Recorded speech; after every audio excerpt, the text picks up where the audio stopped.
Shabbat Shalom bagi kita semua. Kita mengucap syukur dengan penuh ucapan syukur kepada Bapa Yahweh di dalam Adonai Yeshua HaMashiach, Mesias kita, Juru Selamat kita yang hidup. Di mana pada hari ini, hari Sabtu, kita kembali masuk di dalam ibadah Sabat di tengah keluarga kita. Hari Sabtu tanggal 27 Juni 2020 atau tanggal 5 Tamus 5780.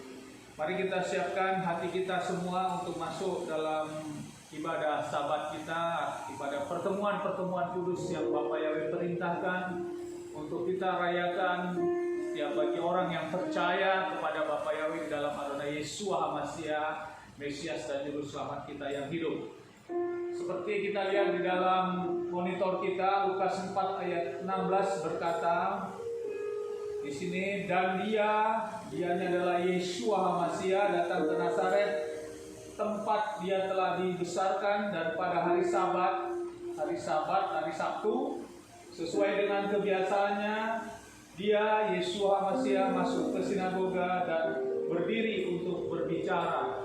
Jadi Yeshua HaMashiach, Sang Mesias kita, Juru Selamat kita yang hidup, sebagai pelaku Torah atau Torah yang hidup itu sendiri, sebagai Elohim kita, juga sama melakukan ibadah Sabat pada hari Sabtu yang memang diperintahkan oleh Bapa Yahweh. Dan ini menjadi teladan kita juga pada ibadah kita pada hari ini. Mari kita bangkit berdiri, kita pujikan pujian O Yerusalem, O Yerusalem. Haleluya.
Baru kata Yahweh Elohim nu malek haolam aser kisanu bemispotak vetsipanu lesmo kol sofar.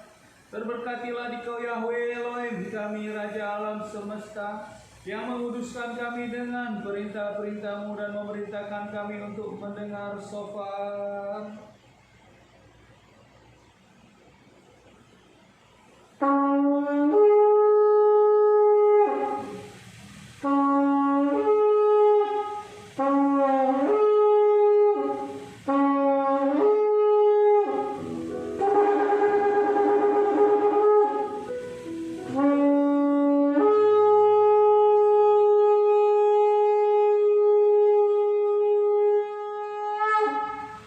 Sema Israel.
Terberkatilah Yahweh yang layak dipuja. Baruk Yahweh Hamekora Leolam Bae. Terberkatilah Yahweh yang layak dipuja untuk selama-lamanya. Sakorenyo hasabat lekatso. Ingat dan kuduskanlah hari Sabat. Amin. Kita akan membaca 10 perintah Elohim atau aksara Debarot. Mari sama-sama kita baca. Anoki Yahweh Elohika asen hoste tika maris marin mit bet apadim. Akulah Yahweh Elohimmu yang membawa engkau keluar dari Mesir tanah perbudakan. Pertama, Lo tie leka Elohim alpanawi. Jangan ada padamu Elohim lain di hadapanku. Kedua, Lo tase leka peser, lo tisah kawin lahem wilo ta'adem. Jangan membuat bagimu patung dan jangan sujud menyembah serta beribadah padanya. Ketiga, Lo tisah etsem Yahweh leka lasawi. Jangan menyebut nama Yahweh Elohimmu dengan sembarangan. Keempat, Sakor etiom al-sabat lekatso. Ingat hari Sabat untuk menguruskannya. Kelima, Kabet et afika liet imeka. Hormati ayah dan ibumu. Keenam, Lo tisah jangan membunuh. Ketujuh, Lo tiknaf jangan berzina. 8, Lo tiknaf jangan mencuri. Kesembilan, Lo ta'anet ereaka et sakir. Jangan mengucapkan saksi dusta. Kesepuluh, Lo ta'amot bet ereaka. Jangan mengingini barang apapun yang dimiliki sesamamu. Amin. Kita lanjutkan pujian dan penyembahan kita pada hari ini. Kami persilakan Bel.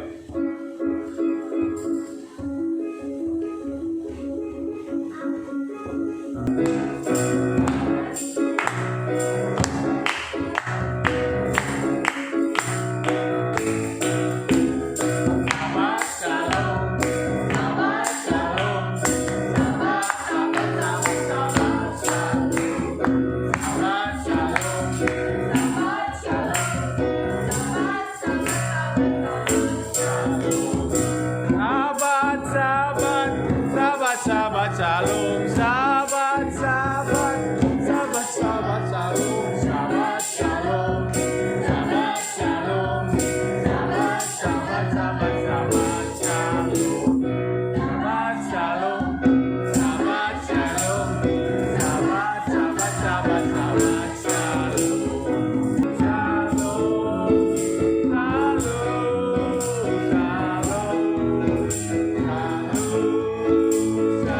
shalom.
kita semua yang percaya kepada Tuhan. Kita sudah masuk ke dalam bait Tuhan, kita mau bersyukur, kita mau masuk ke dalam pelataran Tuhan, kita akan menyanyikan pujian, datanglah ke bait-Mu.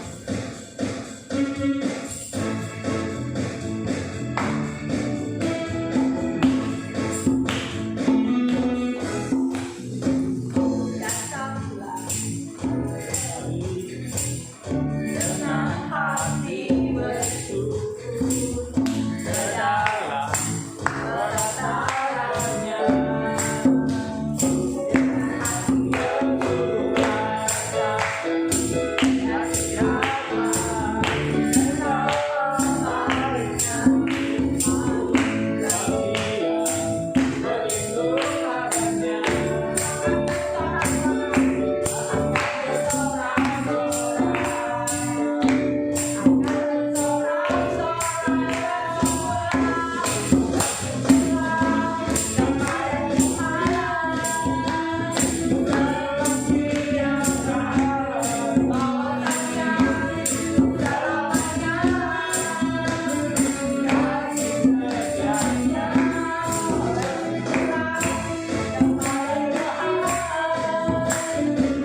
sungguh percaya Tuhan, kasih-Mu besar dalam kehidupan kami. Amin.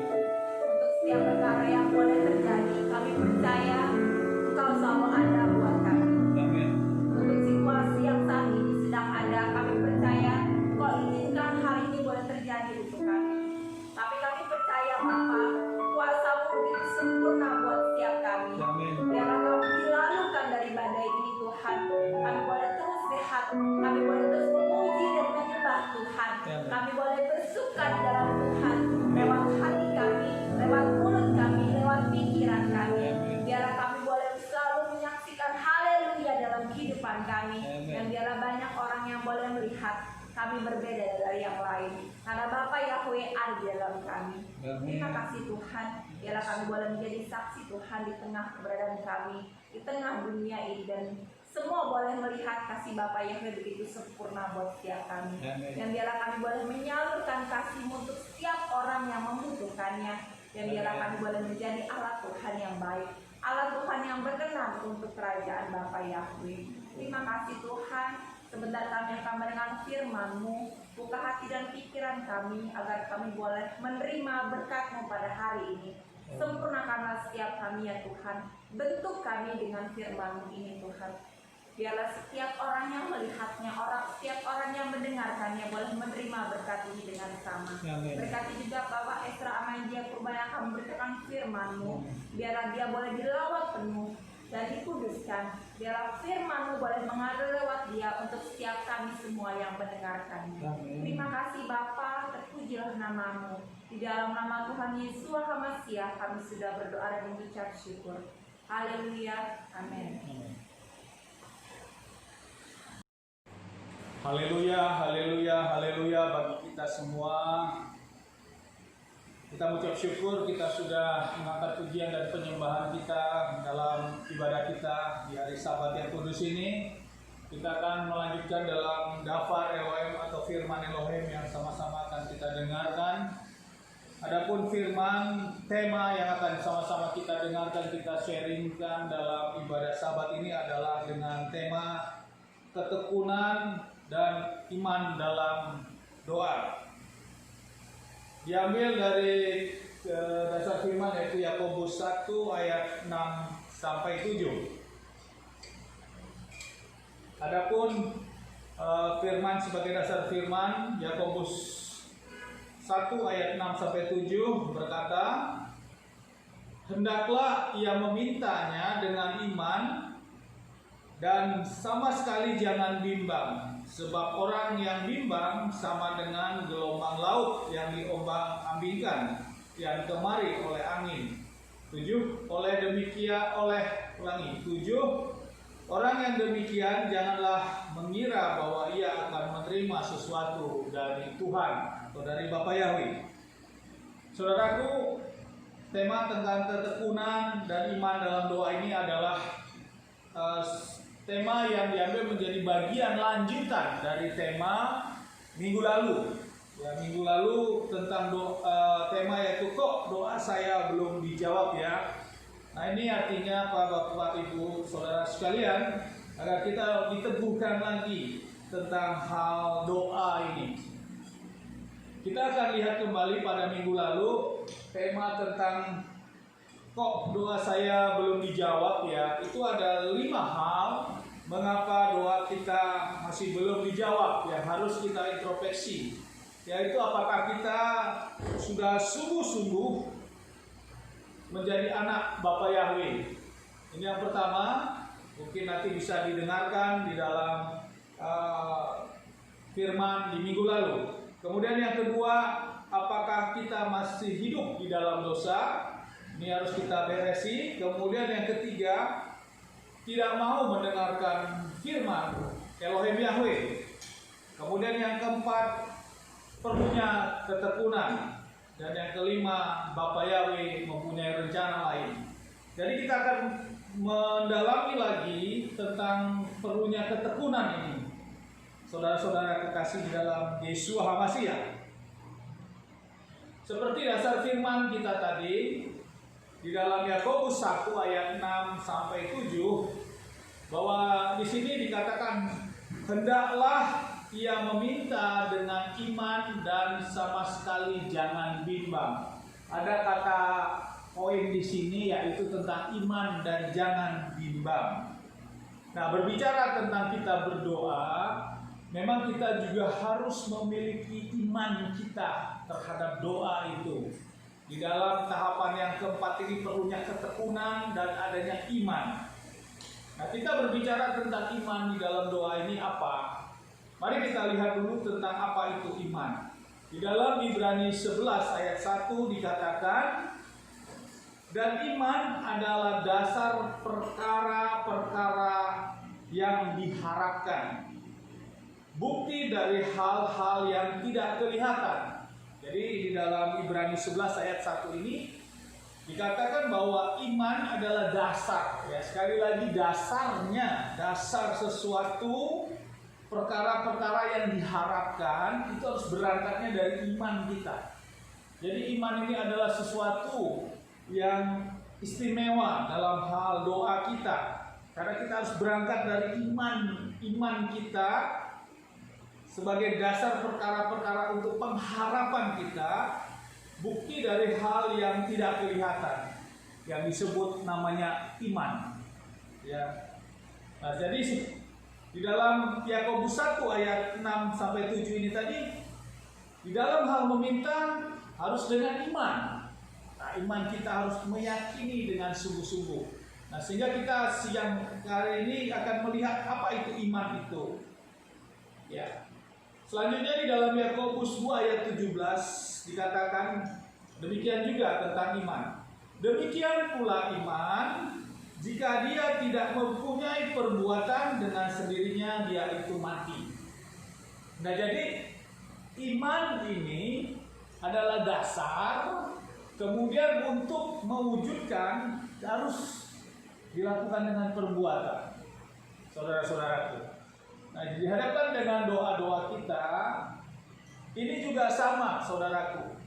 Jadi, di dalam kita melakukan doa-doa kita akan keinginan ataupun akan sesuatu yang kita inginkan, kita juga harus melakukan tindakan, suatu perbuatan. Ya, tuntutan dalam hal firman tentang iman ini, kita iman harus diaplikasikan dengan kita melakukan perbuatan. Sehingga Yakobus 2 ayat 17 menegaskan hal ini, saudaraku. Demikian pula iman, jika dia tidak mempunyai perbuatan, dengan sendirinya dia akan mati. Nah, jadi kalau kita ingin punya cita-cita, saya ingin punya cita-cita menjadi seorang militer seperti itu, seorang tentara atau polisi, ya, baik itu angkatan darat, angkatan laut, atau angkatan udara. Saya punya cita-cita untuk menjadi seorang dokter. Saya ingin punya cita-cita untuk anak-anak sekalian atau adik-adik sekalian. Saya ingin punya cita-cita untuk punya usaha yang maju, yang besar. Firman jelas mengatakan bukan hanya kita hanya meminta dan diam saja. Ya. Tapi firman mengatakan iman itu sebagai dasar untuk kita berdoa meminta, tapi harus juga dilakukan suatu action ataupun suatu aksi. Kita harus berbuat. Ya, kalau mencapai cita-cita itu kita harus belajar yang sungguh-sungguh. Ya, karena kita punya iman, suatu impian yang akan kita capai. Dan kita harus melakukan suatu usaha, yaitu untuk mencapai cita-cita itu harus belajar. Ini hukum Tuhan. Hukum Tuhan ya dan amin. Tidak ada setengah-setengah. Tapi karena kita di dalam Bapa Yahweh, di dalam Yeshua HaMashiach, dengan kita melakukan iman dan kita melakukannya, berusaha, maka ada otoritas Bapa yang memayungi kita, memberikan kita kemampuan itu. Inilah istimewanya, saudaraku. Demikian juga dengan doa-doa kita, ya. Karena kita masih berbicara tentang doa kok tidak terjawab. Nah, biasanya ada kata iman di sini tentang kita jangan bimbang. Ini harus kita lakukan, kita praktekkan. Ya. Kemudian kita juga tekun dalam hal permintaan, bukan hanya permintaan dalam iman saja, tapi kita tekun juga dalam mengerjakan, melakukannya. Bukan hanya hari ini kita semangat, besok kita malas-malesan. Atau sebaliknya, hari ini kita malas-malesan lah, seminggu kita malas-malesan, begitu menjelang ada evaluasi atau ujian kita baru semangat sungguh-sungguh. Itu tidak sesuai dengan hukum Tuhan, saudaraku, anak-anakku sekalian, untuk mencapai cita-cita. Ya, ini juga saya yang mempunyai basic latar belakang sebagai militer juga sama untuk mencapai cita-cita saya. Mungkin yang lain juga sama. Kita memiliki suatu latar belakang kita untuk mencapai cita-cita kita. Kita bukan hanya duduk manis, kemudian kita santai-santai, kita hanya meminta di atas tempat tidur kita berdoa saja tanpa kita harus berbuat. Tentu itu tidak akan terjadi. Nah, ini sesuai dengan hukum Tuhan, saudaraku, anak-anakku sekalian. Jadi hal inilah yang harus kita lakukan, ya, karena ini adalah hukum Tuhan.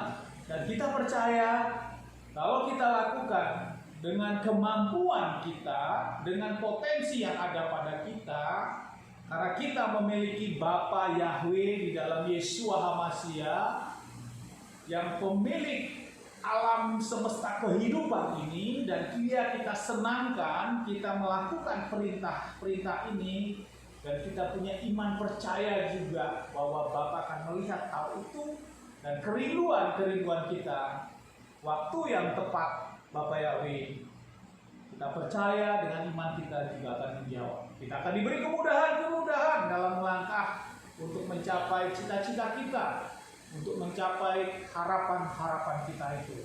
Bagi yang usaha juga sama. Lakukan usaha kita dengan hal yang benar, yang sesuai dengan hukum Tuhan tentunya.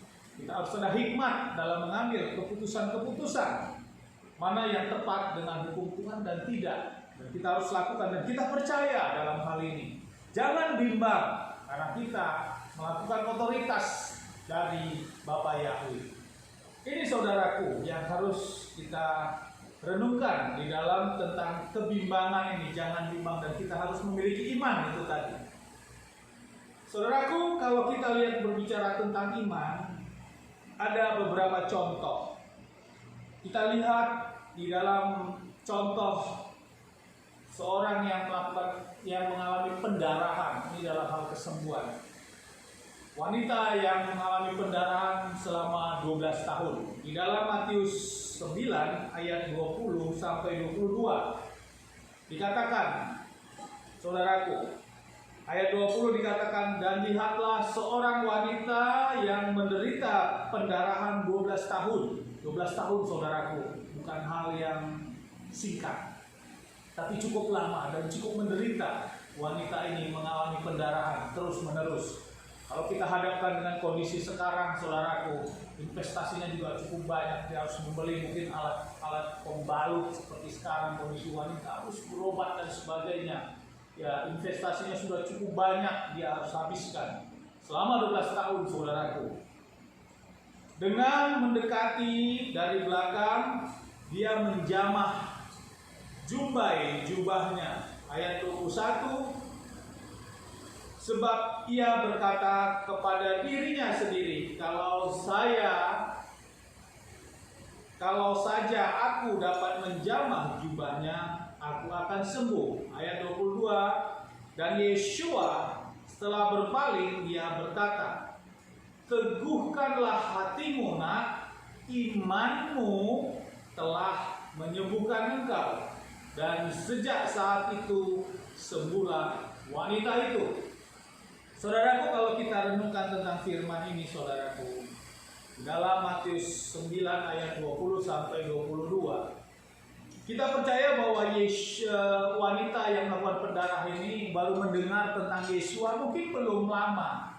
Kalau kita lihat pelayanan Yeshua HaMashiach 3,5 tahun. Seorang wanita yang menderita pendarahan ini mungkin mendengarnya baru 2 tahun demikian. Ya, kalaupun kita lihat mungkin kalaupun dia harus mendengar, karena firman tidak mencatat berapa lama, kita anggap 3,5 tahun dia mendengar atau 3 tahun dia mendengar berita tentang Yeshua HaMashiach yang bisa menyembuhkan ini.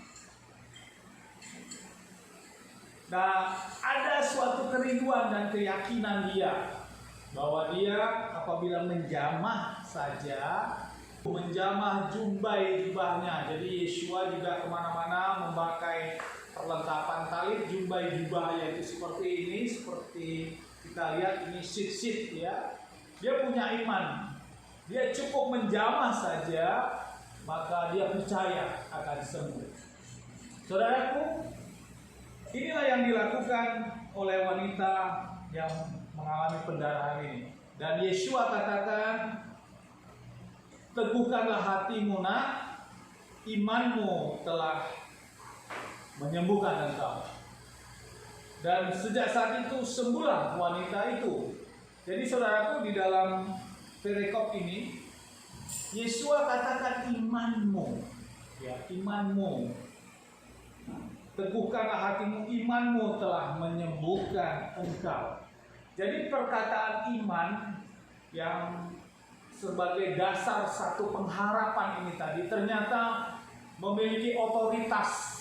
Bila Bapa berkenan, maka memiliki otoritas. Nah, di dalam doa-doa kita juga sama, saudaraku. Jadi bila iman itu sungguh-sungguh dan kita lakukan dan kita menempatkan diri kita sebagai benar-benar sebagai anak Bapa Yahweh, maka secara waktunya Bapa juga akan menjawab, sama seperti wanita yang melakukan pendarahan ini. Ya, dia juga dengar bahwa ada suatu waktu itu, kalau saya memberikan suatu pemahaman, menganggap ada suatu nabi yang mampu menyembuhkan dan sebagainya. Wanita ini dalam kondisi pendarahan, dia mendengar itu, dan ketika itu dia lewat di sekitar lingkungan dia berupaya untuk menjamahnya, tapi iman dia sudah yakin bahwa menjamah saja dia percaya akan sembuh. Dan benar, begitu menjamah jubah Yeshua HaMashiach, maka wanita ini menjadi sembuh. Kemudian kita lihat juga contoh yang kedua tentang iman ini, saudaraku, di dalam Matius 9 ayat 27 sampai 29 dikatakan. Ini tentang orang yang buta. Dikatakan ayat 27, dan sementara Yeshua melintas dari sana, 2 orang buta mengikutinya dan berteriak-teriak dan berkata, berilah kami kemurahan, ya putra Daud. Ayat 28, dan setelah tiba di sebuah rumah, orang-orang buta itu, 2 orang ini orang-orang buta mendatanginya, dan Yeshua berkata kepada mereka, kamu percaya bahwa aku sungguh sanggup melakukan hal ini?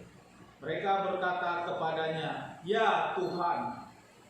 Ayat 29, kemudian Yeshua masih menjamah mata mereka sambil berkata, sesuai dengan imanmu terjadilah padamu. Jadi kedua orang buta ini juga berangkat dari iman dia, percaya dia, ya, bahwa dikatakan di sini putra Daud. Dia menganggap Yeshua sebagai putra Daud, ya, dikatakan istilahnya sebagai putra Daud, bahwa dia memiliki iman. Kalau saya datang dan minta, maka kebutaan saya akan sembuh.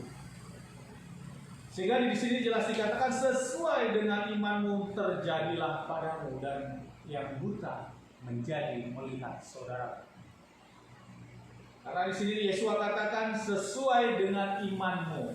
Nah, berbicara tentang iman inilah, saudaraku, di dalam doa-doa kita menjadi sesuatu yang spektakuler dan menjadi sesuatu yang jawaban yang diizinkan.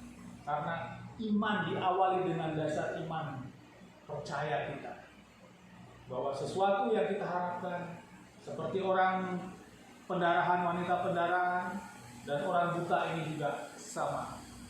Yang pendarahan menjadi sembuh, dan orang yang buta juga menjadi bisa melihat. Saudaraku, kita lihat lagi satu contoh lagi, saudaraku. Ini perwira di Kapernaum. Seorang perwira di Kapernaum. Matius 8 ayat 10 dan 13. Ayat 10 dikatakan, ini contoh tentang iman, saudaraku.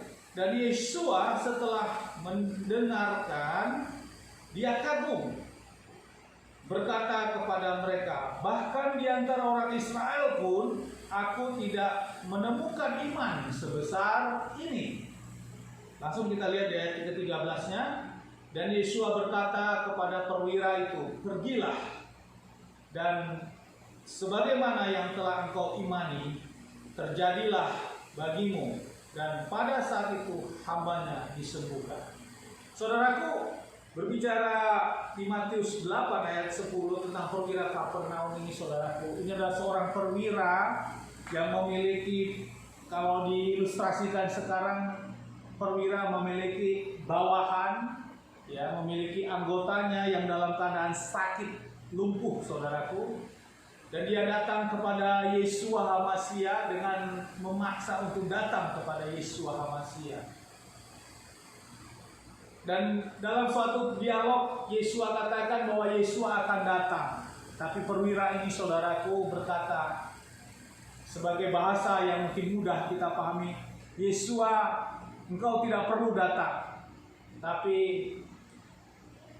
ucapkan sajalah, perkatakan sajalah, maka aku percaya, karena itu adalah otoritas.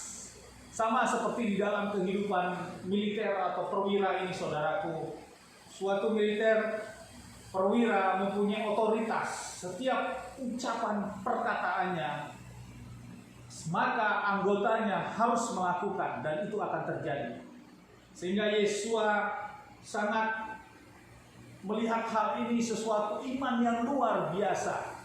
Karena tanpa Yesua datang, dia hanya minta perkataan saja. Sama seperti perwira di dalam kehidupan sehari-hari juga. Hanya dengan suatu ucapan, perkataan yang keluar dari mulut, itu adalah perintah. Dan itu harus dijalankan dan harus dikerjakan dan terjadi. Iman inilah yang Yesua katakan, di antara orang Israel pun aku tidak menemukan iman sebesar ini. Ya, tidak perlu harus Yesua datang, tapi cukup perkatakan saja dan percaya bahwa anggota saya, hamba saya itu akan sembuh. Dan Yesua katakan di sini, sebagaimana yang telah engkau imani, terjadilah bagimu, dan pada saat itu hambanya disembuhkan. Saudara, istimewa sekali. Ya, kalau kita renungkan, berarti pada waktu itu tidak ada iman yang sebesar ini, saudara. Kita harus merenungkan makna kejadian ini, saudara. Ya. Betapa kita sering juga kalau kita memahami firman ini, kita maunya sudah langsung Bapak Yahweh yang turun, Bapak Yahweh dengar. Padahal tidak. Di era kita, Bapak sudah di era kita ini, kalau setelah Bapak Yahweh kepada para nabi-nabi bisa berbicara langsung dengan bentuk awan dan sebagai mimpi. Kemudian di zaman Yesua, Yesua lah langsung berbicara sebagai dafar Elohim itu. Dan orang bagaimana mendekat mencari Yesua. Tapi setelah Yesua bangkit naik ke Samaim untuk menyediakan tempat bagi kita, dan akan datang kedua kali, Yesua memberikan karunia Ruach HaKodes, Roh Kudus, yang akan memimpin, menolong, dan mengajari kita, bahkan memberitahukan hal-hal yang akan datang. Sama seperti halnya ini, saudaraku, iman perwira Kapernaum ini. Bapak melihat hal ini, saudaraku. Tapi kita sekarang sedikit-sedikit, Bapak Yahweh, aku minta Kau lindungin saya pada malam hari ini. Ya, kalau kita memahami firman tentang perwira Kapernaum ini, tidak seperti itu. Karena sudah ada otoritas-otoritas yang Bapak izinkan di setiap zamannya. Dan kita memahami ini. Kita minta perlindungan, kita menempatkan Bapa Yahweh itu sebagai adalah Elohim yang maha agung, maha suci, dan maha tinggi. Bagaimana kita bisa memerintahkan Bapa Yahweh, saudara? Ya, tentu berbeda dengan makna di dalam perwira Kapernaum ini yang tegas mengatakan bahwa di antara orang Israel pun tidak menemukan iman sebesar ini. Berarti kalau pemahaman hal seperti ini memiliki nilai yang istimewa, saudaraku, di mata Yeshua HaMashiach. Demikian juga sikap kita di dalam kehidupan kita di era sekarang ini. Bagaimana kita menempatkan Bapa Yahweh yang memang sang pencipta itu, yang hanya layak untuk kita sembah, kita puji, dan kita sanjung tinggi. Kita bisa meminta dan memohon dengan permohonan Raja-Raja di atas segala raja.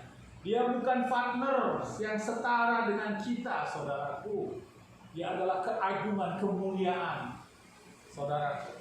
Dan kita harus menempatkannya seperti itu. Sama seperti 10 perintah. Namanya saja tidak bisa disebut dengan sembarangan. Namun kita dengan gampang memerintah Bapa Yahweh untuk menjaga kita, melindungi kita.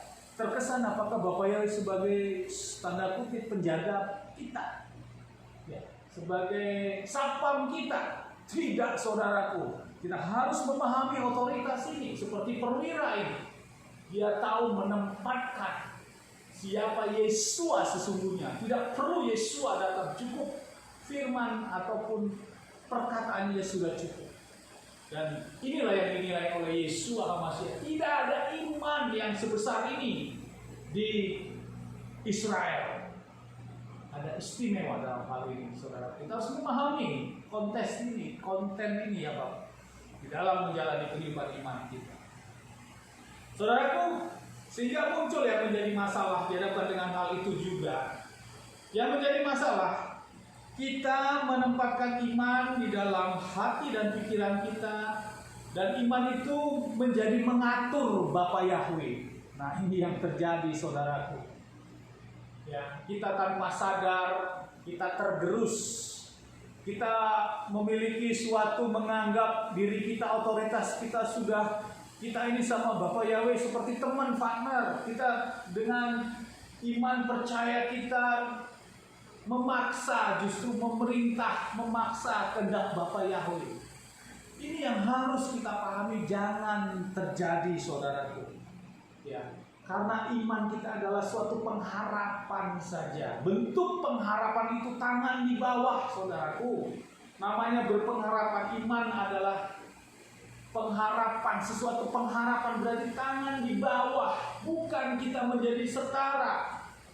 Ya, sehingga selalu masih orang-orang yang percaya menempatkan hal ini, saudaraku. Dia dengan iman, aku percaya, aku iman ini terjadi, Bapak yang pasti menjawab. Oh, saudaraku, begitu luar biasa perkataan itu, begitu beraninya, saudaraku. Jadi menjadi suatu pernyataan iman justru menjadi berbalik, sesuatu yang memaksakan dan mengatur Tuhan.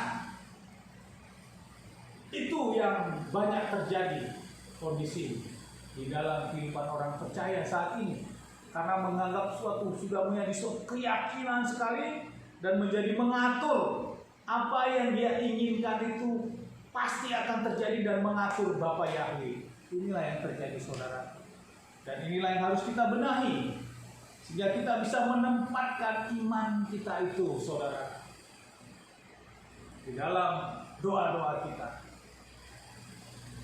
Saudaraku, hal ini yang harus menjadi titik penekanan kita sehingga kita membenahi konsep-konsep doa kita, ya, dan iman kita. Karena iman adalah pengharapan, sesuatu pengharapan.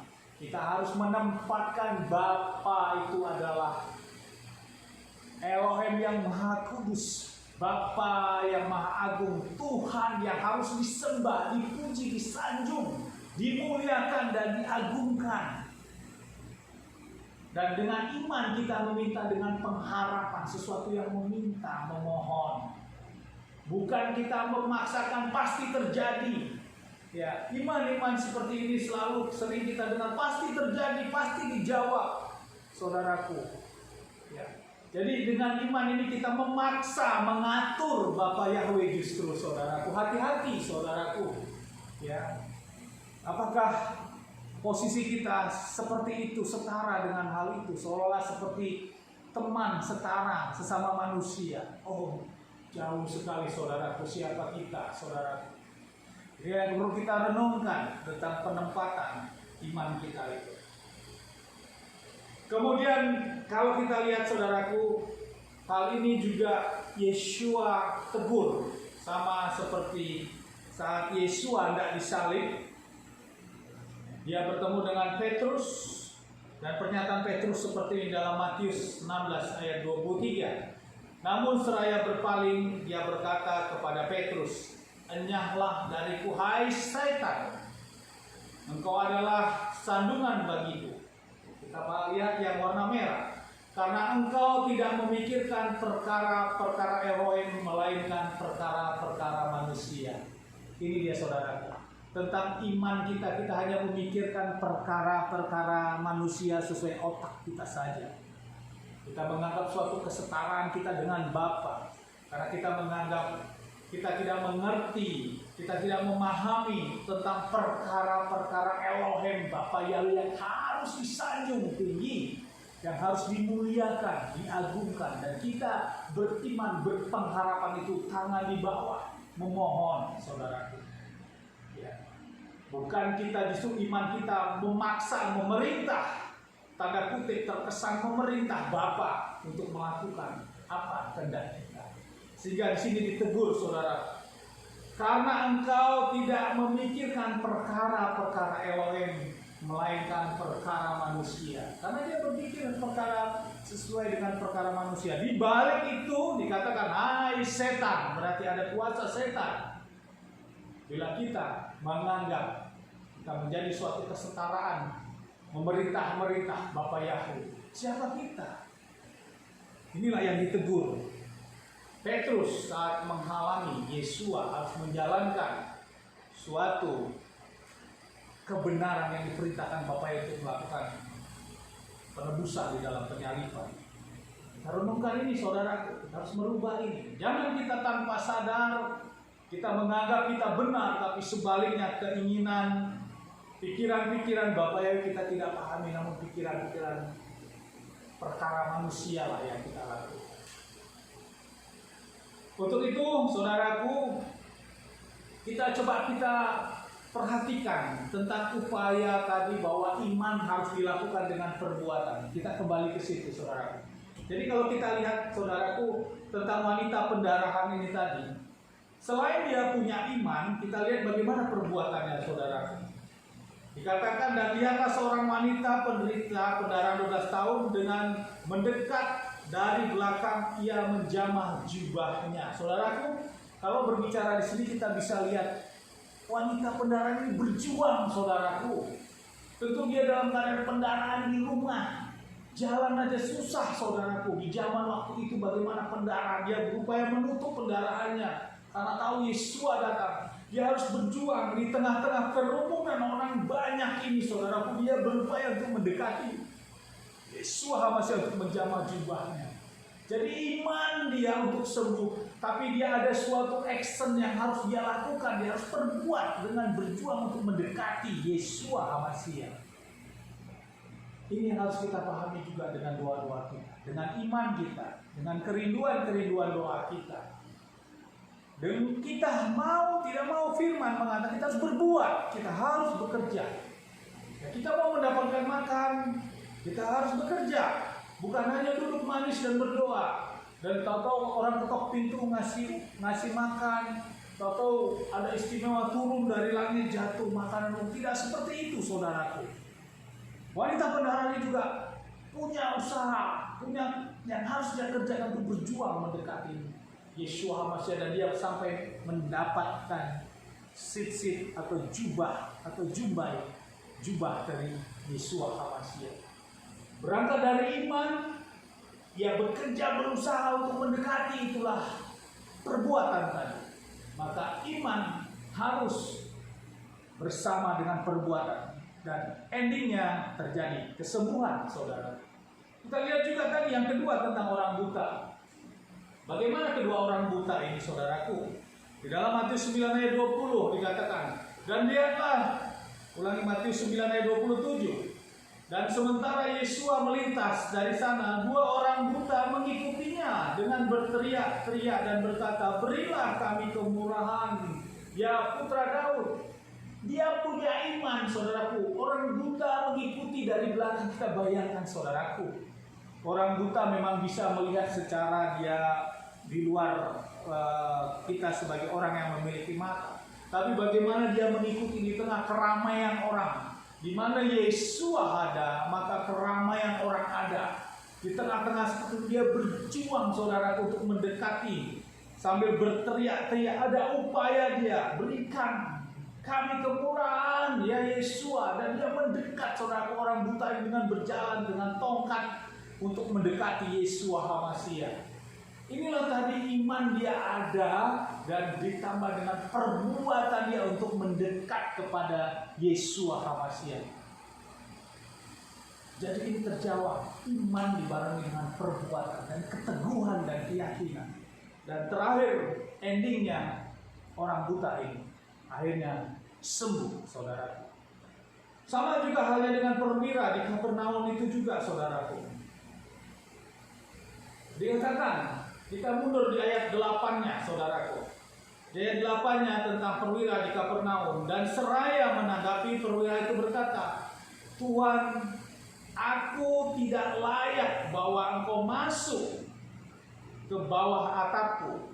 Sebaliknya, katakanlah sepatah kata saja dan hambaku akan disembuhkan. Perwira ini juga, saudaraku, bukan dia menunggu di kemahnya atau menunggu di baraknya sana untuk biar Yesua nanti lewat dari sini, bukan, saudaraku, tapi dia mendatangi Yesua HaMasiah karena dia melihat bahwa anggotanya sedang keadaan lumpuh. Ada sesuatu yang harus kerjakan, dia lakukan. Dia harus mendatangi Yesua HaMasiah. Inilah perbuatan itu, saudaraku. Diawali dengan dia punya iman, percaya, dan keistimewaan perwira ini tidak perlu Yesua menjamah anggota saya, cukup katakan perkataan saja. Dan inilah yang istimewa sekali, saudaraku, sehingga Yesua katakan inilah iman yang terbesar pada waktu itu. Tidak ada iman yang seperti ini di Israel. Jadi ada perbuatan yang dilakukan, ada aksi yang dilakukan untuk agar iman itu menjadi buah. Dan doa-doa kita juga akan diizinkan Bapak Yahweh untuk terjawab bila itu memang waktunya Bapak Yahweh untuk menjawabnya. Saudaraku, kita tentu memahami hal ini untuk kita mengingatkan, meneguhkan kembali tentang iman yang harus dengan perbuatan untuk mencapai cita-cita dan harapan kita, anak-anakku sekalian. Ya, bukan kalian saja yang melakukan ini. Kami sebagai orang tua yang sudah seperti ini juga sama prosesnya. Kita tidak duduk santai, kita tidak hanya bermain seperti kondisi sekarang, banyak main gadget dan sebagainya. Boleh main gadget, handphone boleh, tidak dilarang. Ini adalah era kalian sekarang, tapi kendalikan gadget itu. Gadget itu adalah membantu untuk membangun, untuk mencapai masa depan kalian. Dan lakukanlah untuk belajar dan fokus, sehingga harapan dan cita-cita kalian kita serahkan kepada Bapak Yahweh. Kita bermohon, iman kita tadi kita berpengharapan. Sama seperti ini, saudaraku. Orang pendarahan, orang buta, perwira ini akhirnya juga Bapak menjawab. Tapi dengan berpengharapan, dia tetap berpengharapan, minta permohonan, saudara. Selanjutnya dalam hal ini, saudaraku, kita memahami di dalam Yeremia 29 ayat 11 dikatakan, sebab aku mengetahui rancangan-rancangan yang aku rancangkan atasmu, firman Bapa Yahweh, bahwa rancangan-rancangan damai sejahtera dan bukan kejahatan, untuk memberikan kepadamu masa depan yang dan harapan. Jadi saudaraku, setelah kita lakukan itu, kita percaya bahwa rancangan-rancangan Bapa Yahweh di dalam hidup kita adalah rancangan damai sejahtera. Ya, tapi kita harus berbuat. Kita beriman, tapi kita harus berbuat, melakukan sesuatu sesuai dengan hukum Tuhan. Dan kita percaya di kitab Yeremia, Nabi Yeremia mengatakan bahwa Bapa Yahweh mengetahui rancangan-rancangan atas kita. Firman-Nya mengatakan adalah rancangan damai sejahtera. Damai sejahtera ini berarti apa yang menjadi kerinduan kita, ya, yang memang kita butuhkan. Bapa itu memberikan lebih dari itu, saudara. Kalau kita memang sungguh-sungguh untuk melakukan sesuai dengan firman yang memiliki suatu otoritas, ya dan amin. Kemudian kalau kita lihat saudaraku, agar kita juga jangan terjebak karena berbicara tentang doa yang dijawab, ya, mukjizat yang terjadi.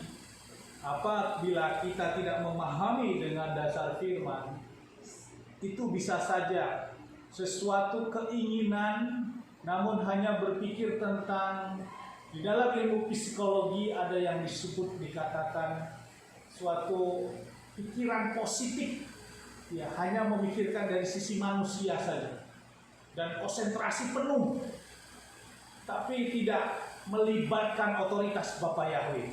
Ini kita harus pahami, saudara. Kita boleh fokus, kita boleh konsentrasi, tapi kita melibatkan otoritas Bapa Yahweh.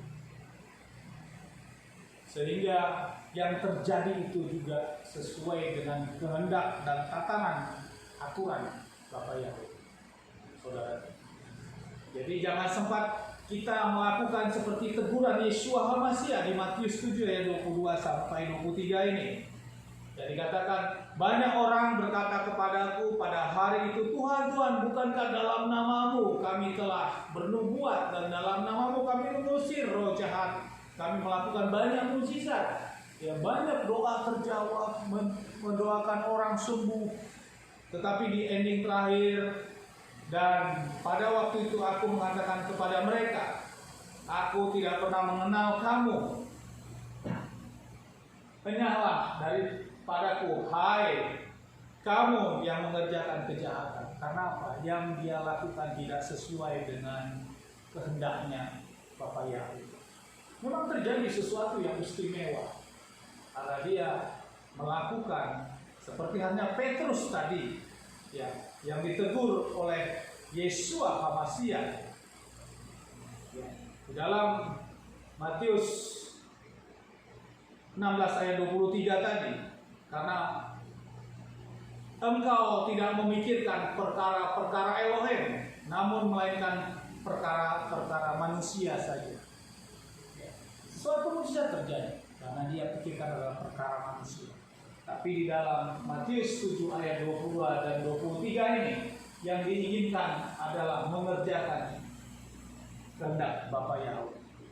Maka kita harus masuk ke pemahaman ini, bukan hanya berbicara mukjizatnya. Mukjizat itu bisa terjadi di dalam ilmu psikologi tentang fokus, konsentrasi, bisa membangkitkan suatu imun yang luar biasa dan menjadi orang bisa menjadi sembuh karena semangatnya. Kelihatan mukjizat, saudara, tapi tidak melibatkan otoritas Bapa Yahweh. Jangan seperti itu, saudara. Secara kelihatan kasat mata sesuatu yang istimewa, tetapi di ujungnya Yeshua katakan, enyahlah engkau yang mengerjakan kejahatan, di dalam terjemahan aslinya yang tidak melakukan Taurat. Jadi kita harus memahami ini, saudara. Nah, berbicara rancangan-rancangan Bapa Yahweh, untuk menutup firman ini ada suatu cerita, saudaraku. Suatu cerita, ada seorang petani, saudaraku, memiliki seekor kuda yang begitu bagus, saudaraku. Kudanya begitu istimewa, sehingga banyak penduduk kota itu melihat kuda ini sangat iri ingin memilikinya. Sehingga suatu saat ada orang kaya yang ingin membeli kuda ini dengan harga yang begitu tinggi. Ya, kalau secara harga normal mungkin seekor kuda harganya 10 juta. Namun karena kuda ini istimewa, maka si orang kaya ini karena ingin memiliki, si orang kaya ini membeli kuda ini dengan harga 100 juta, saudaraku. Tapi si pemilik kuda, seorang petani ini yang memelihara kuda ini, dia tidak memberikan kudanya ini untuk dibeli oleh pengusaha ini, saudara. Dan suatu ketika 2 hari kemudian dapat berita bahwa kudanya itu hilang.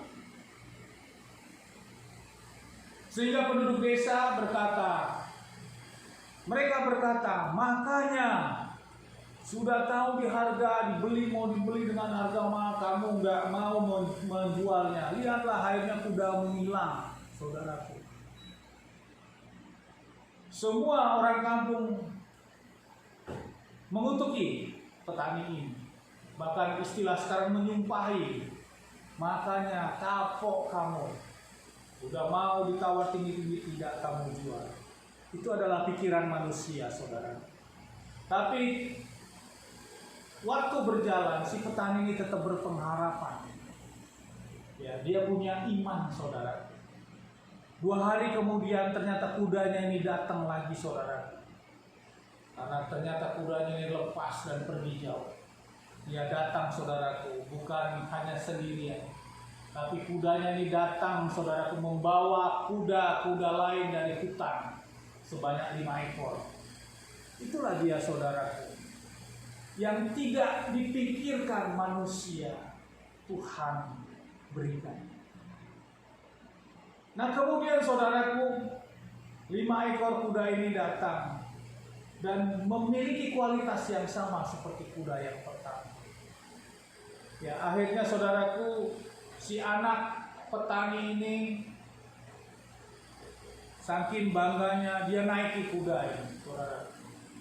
Kemudian berpaculah kuda ini dan anak ini terjatuh dari kuda. Maka patah kaki anak ini, saudara. Begitu patah kaki anak ini, maka orang kampung kembali menyumpah, dia rasakan itu kan, kudamu membawa sial ternyata, yang mendatangkan lebih banyak teman-temannya kuda-kuda yang lain ternyata membawa sial. Lihat itu, anakmu patah kakinya gara-gara dia mau melakukan lomba kuda dengan menggunakan kuda itu. Semua penduduk kampung mendoakan dia, tapi si petani ini, saudaraku, dia tetap memiliki iman dan percaya dia, dan dia tetap berpengharapan, saudara. Si anak ini dia bawa di rumah dan dia rawat. Namun apa yang terjadi, saudaraku? 2 hari setelah itu ada perintah, saudaraku, dari raja bahwa setiap anak muda yang ada di desa itu harus ikut berperang, karena kota itu akan diserang, saudaraku. Dia harus masuk ke medan pertempuran, setiap anak muda yang ada di situ. Namun anak si petani ini tidak diikutkan, saudara, karena dia dalam keadaan sakit, kakinya patah. Akhirnya dia tidak ikut dalam pertempuran, sementara pemuda-pemuda yang lain ikut berangkat bertempur dan akhirnya gugur, saudara. Maka orang-orang kampung melihat hal itu. Itu semua di luar dari pemikiran manusia, saudara.